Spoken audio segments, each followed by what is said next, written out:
bienvenue dans les podcasts de l'Oasis à Manche.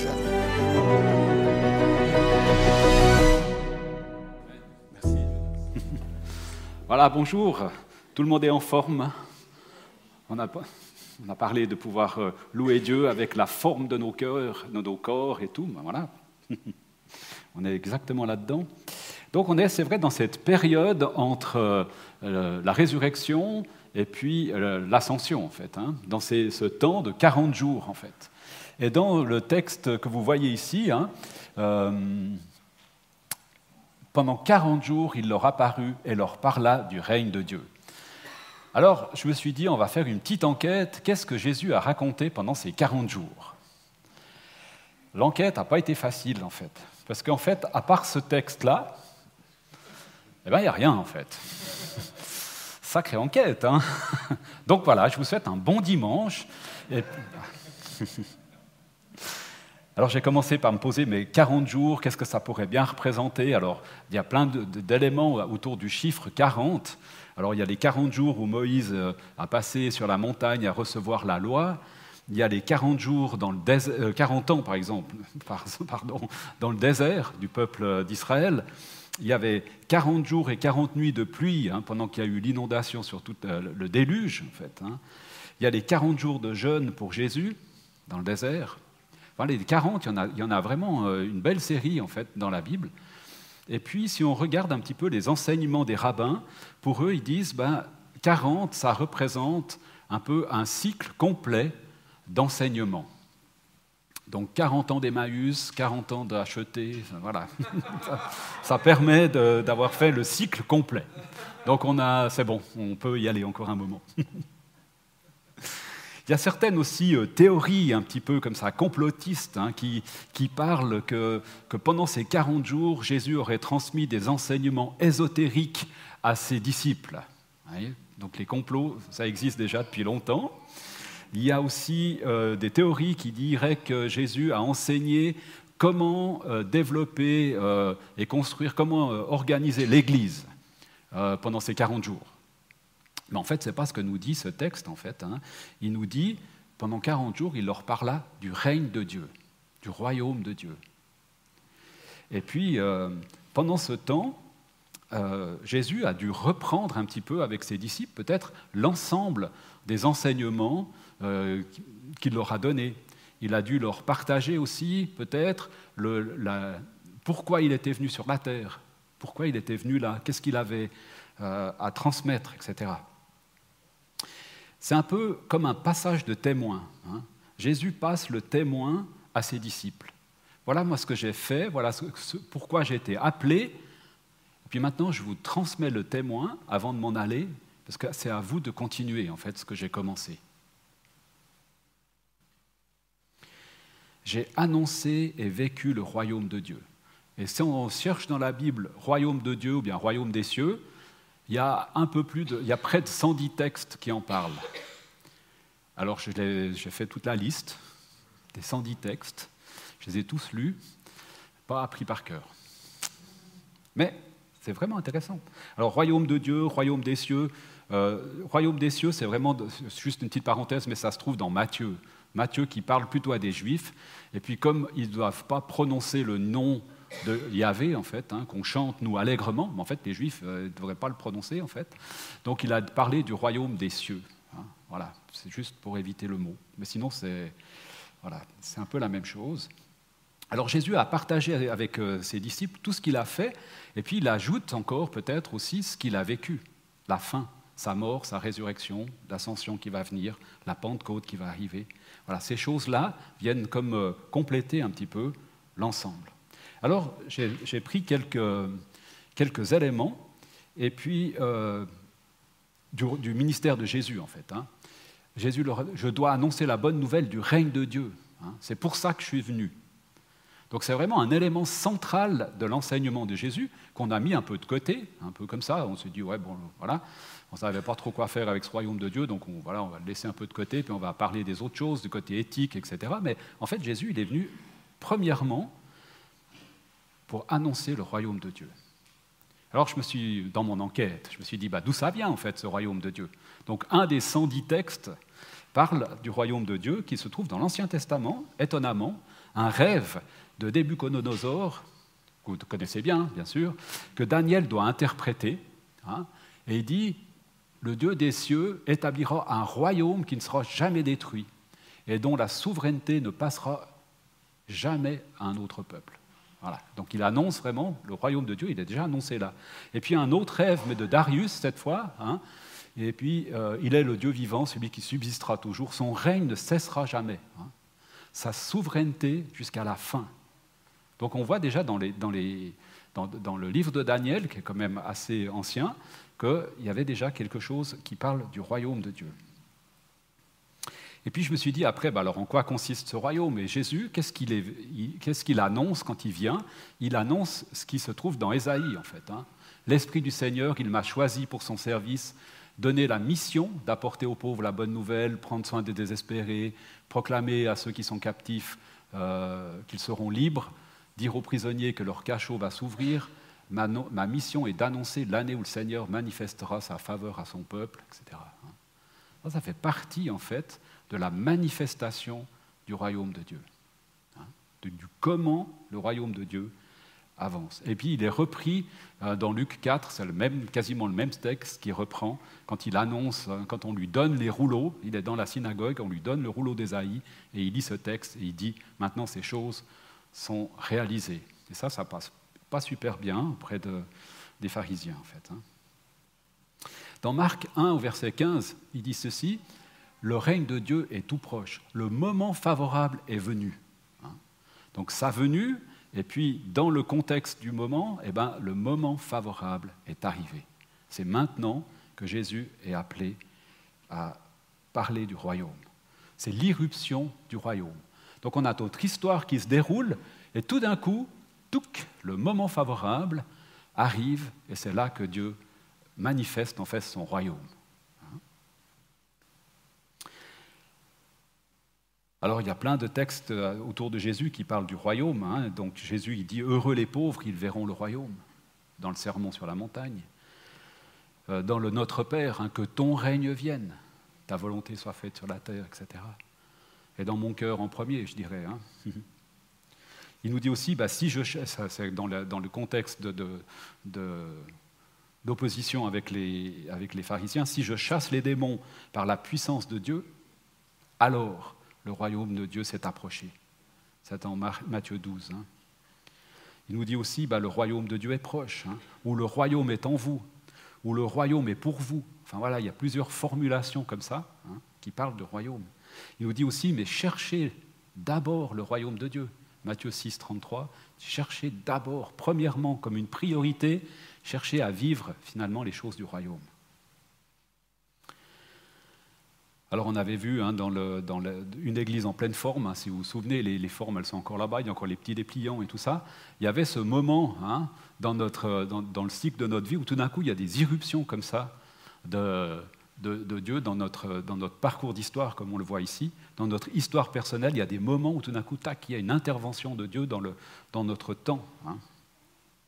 Par exemple, la venue de Christ, c'est exactement ça, c'est l'irruption dans l'histoire et la venue et l'établissement du royaume de Dieu. Et puis, la croix vient s'ajouter, j'allais dire, à la manifestation du royaume. Hein. Mort, résurrection, ascension, Pentecôte, cette espérance qui se place tout d'un coup dans notre vie, en fait.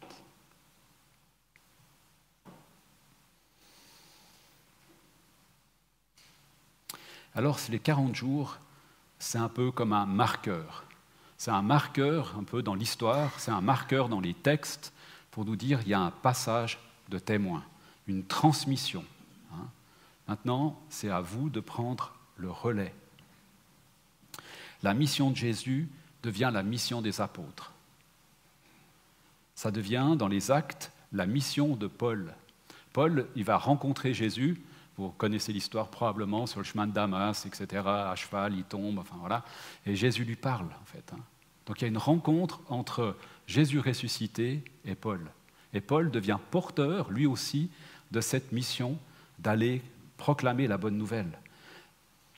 Les apôtres, ils ont vu la mort et la résurrection, et puis Paul, lui, il voit Jésus ressuscité, en fait. Et ça l'interpelle tellement qu'il devient le porteur, en fait, au lieu du persécuteur. Il y a un célèbre théologien catholique qui s'appelle Alfred Loisy, peut-être que certains connaissent, ceux qui font un peu de théologie comme ça. Il a dit « On attendait le royaume de Dieu, et c'est l'Église qui est arrivée. » Vous voyez, il y a un basculement comme ça. Il y a quelque chose, on attendait le royaume, mais en fait, c'est l'Église qui vient et qui prend le relais, en fait. L'Église étant des personnes qui sont des disciples de Jésus, en chemin avec lui. Et ils prennent, c'est comme des apôtres, ils prennent le relais, on prend le relais, nous prenons le relais pour aller porter le royaume de Dieu autour de nous. L'Église est arrivée. Dans les Actes, on voit qu'il y a comme une stratégie en fait, qui ressort dans le livre des Actes. Les apôtres sont les premiers témoins. Il y a le discours de Pierre à la Pentecôte. Et puis là, ça inaugure en fait l'Église des disciples de Jésus. Il y a plein de disciples de Jésus qui sont là, et puis ils se mettent ensemble et ça forme l'Église en fait. L'Église, c'est les témoins de Jésus qui se réunissent en fait. C'est le déploiement de la première Église. Et puis Paul va auprès des païens. Et qu'est-ce qui se passe? C'est un peu le même processus. Il y a des gens qui croient en Jésus, ils se mettent ensemble et ça forme des communautés chrétiennes qu'on appelle des églises. Donc Paul est comme inclus dans le mouvement de déploiement du royaume dans un autre contexte, celui des païens.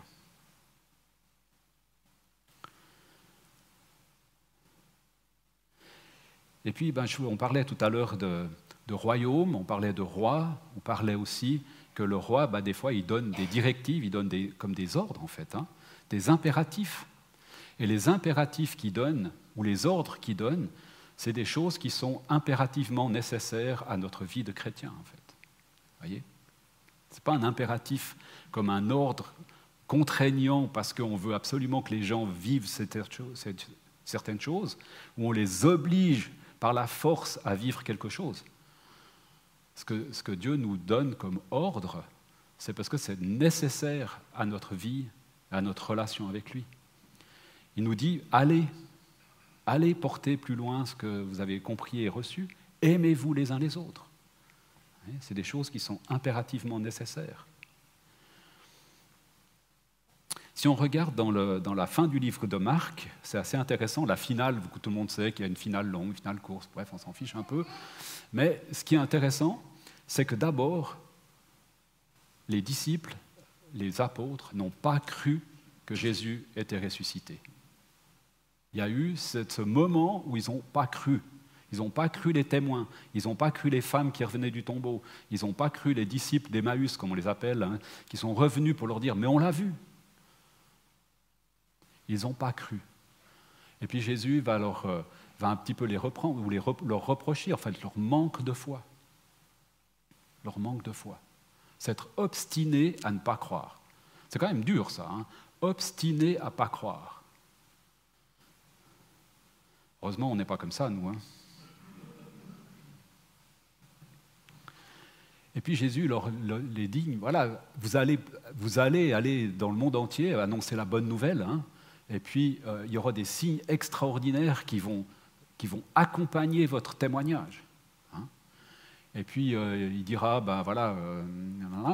ils chasseront les démons, ils parleront des longues nouvelles, ils saisiront des serpents dans leurs mains, et s'ils boivent un poison mortel, ça leur fera aucun mal, ils poseront les mains sur les malades, ils seront guéris, etc. Alors je ne vous incite pas à aller prendre des serpents pour essayer de voir si ça marche ou pas, ni de boire certaines poisons qui pourraient... Non, ça je ne vous invite pas à ça, on est bien d'accord. Mais néanmoins, c'est aussi des paroles qui nous sont données. Alors, si on se contente de chasser quelques démons, si on se contente de guérir certains malades, ça sera déjà bien, quoi. Pour le reste, si on est dans cette situation, on va laisser Dieu agir là-dedans. Matthieu 21, au verset 43, il nous dit comme ça, « Le règne de Dieu vous sera enlevé pour être confié à un peuple qui en produira les fruits. » Qui parle aux Juifs, en fait. Ça va être enlevé là, et puis ça va être donné plus loin. Alors, Israël reste le peuple de Dieu, quelles que soient les circonstances et malgré tout ce qui se passe. En tant que peuple, il reste le peuple de Dieu, ça je pense que ça va là. Mais il y a comme un élargissement en fait. Hein. C'est l'Église qui va être appelée, les disciples de Jésus qui vont être appelés à porter plus loin le royaume.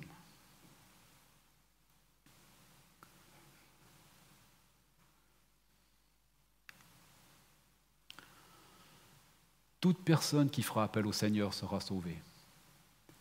Vous connaissez ce texte, hein? Mais comment feront-ils appel à lui sans avoir mis leur foi en lui? Et comment mettraient-ils leur foi en lui sans en avoir entendu parler? Et comment en entendront-ils parler si personne ne l'annonce? Et comment l'annoncera-t-on s'il n'y a pas des personnes envoyées pour cela? Ça s'appelle une résolution inverse, en fait.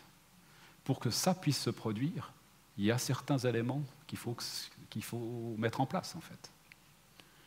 Et je trouve excellent, en fait, comme Paul nous replace, en fait, devant notre responsabilité ou devant l'ordre que Jésus nous fait d'aller, en fait. Il nous dit, mais voilà, tous ceux qui vont entendre parler de Jésus, ils vont être sauvés. Tous ceux qui font appel à lui, ils vont être sauvés. Mais comment est-ce qu'ils vont l'entendre? Puis voilà, on reprend ce texte. Hein.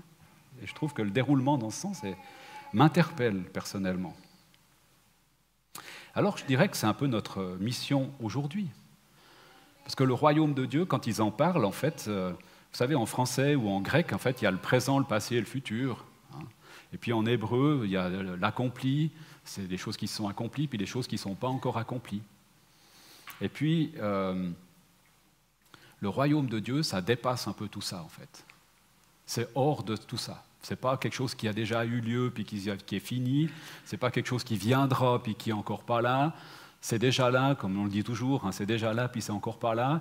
Mais ça dépasse, en fait, c'est en dehors du temps. C'est en dehors de notre réalité temporelle. C'est quelque chose qui a fait une irruption comme ça dans notre histoire. Hein. Ça dépasse nos notions de temps. Le royaume, il n'est pas de ce monde, mais il est quand même dans notre monde. Ah, c'est compliqué mon enquête, hein. Mais oui, tu as raison. Voilà, quelqu'un a compris. Quelqu'un a compris. Ah, je suis content, merci. C'est les réalités divines, c'est le miraculeux, c'est les choses impossibles qui se réalisent en fait. Ça, c'est des choses du royaume. Hein. Et puis les choses du royaume, c'est ça. Toute personne qui fera appel au Seigneur sera sauvée.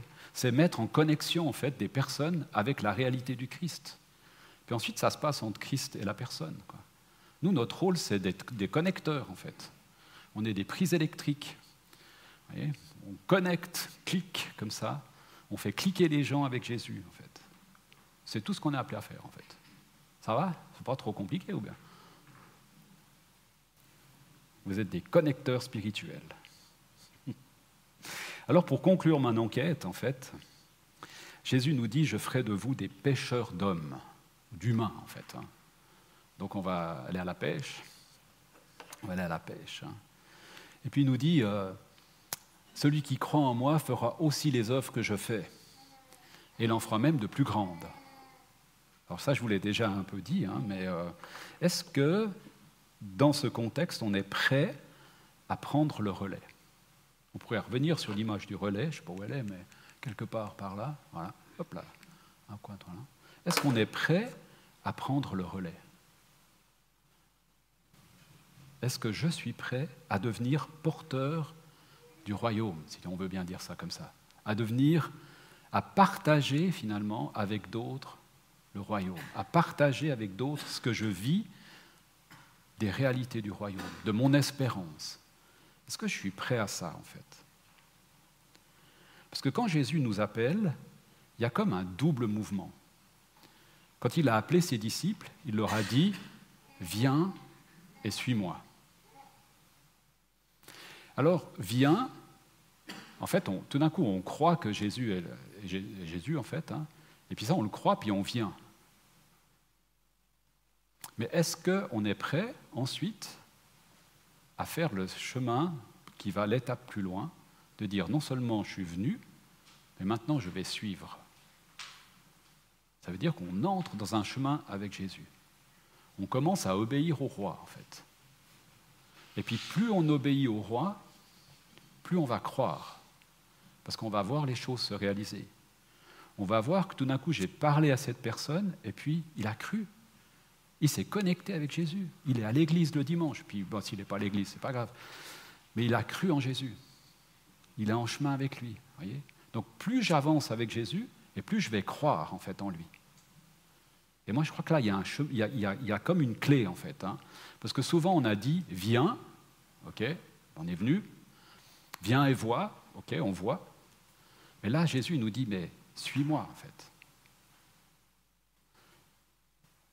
Alors, je ne vous ferai pas le jeu de mots, mais si, je vais quand même le faire. Mais suis-moi, c'est le verbe être. Hein, mais quand on dit être, enfin non, pardon, suis-moi, c'est le verbe suivre. Mais quand on parle du verbe être, on dit aussi je suis. Hein. Donc, on pourrait faire un petit jeu de mots nul, mais enfin, deviens toujours plus comme moi, quoi. Hein. Sois moi. Sois le représentant de Jésus sur la terre, en fait. Prends ce témoin et puis deviens Christ, en fait, porteur du royaume. Alors on est des petits Christ, les chrétiens, il paraît. Est-ce qu'on est prêt à propager le royaume de Dieu? Est-ce qu'on est prêt à entrer dans cette dimension de suivre Jésus? Je ne vous demande pas de réponse, mais si vous êtes d'accord, on termine par la prière. Tu voulais... Ah, après? Ouais, d'accord. Seigneur, moi je veux te louer et te bénir pour ce petit texte de ces 40 jours qui m'ont interpellé. Merci d'avoir touché mon cœur aussi sur ces réalités de ton royaume, d'avoir comme remis une perspective d'entrer dans ce chemin de suivance, en fait, et d'être en chemin avec toi, d'être dans cette dimension de suis-moi, de cheminement avec toi, de découverte toujours plus de comment ça se passe avec les choses de ton royaume, hein, de voir que en marchant avec toi, eh ben, on va toujours plus croire en toi, en fait, parce qu'on va voir les choses de ton royaume se réaliser. Et ma prière ce matin, c'est que, et je me mets dans le nous, en fait, nous soyons toujours plus en chemin avec toi, dans la découverte et dans l'expérimentation de ton royaume, et de pouvoir comme ça se réjouir ensemble de porter ce qui était central pour toi, de ce qui comptait le plus pour toi, c'est d'apporter cette réalité de ton royaume dans notre monde d'aujourd'hui. Alors fais de nous, Seigneur, toujours plus des pêcheurs d'hommes, fais de nous toujours plus de ceux et de celles qui portons cette bonne nouvelle de ton royaume, de ta mort, de ta résurrection et de cette espérance qui nous habite. Dans le nom puissant de Jésus-Christ. Amen. Amen.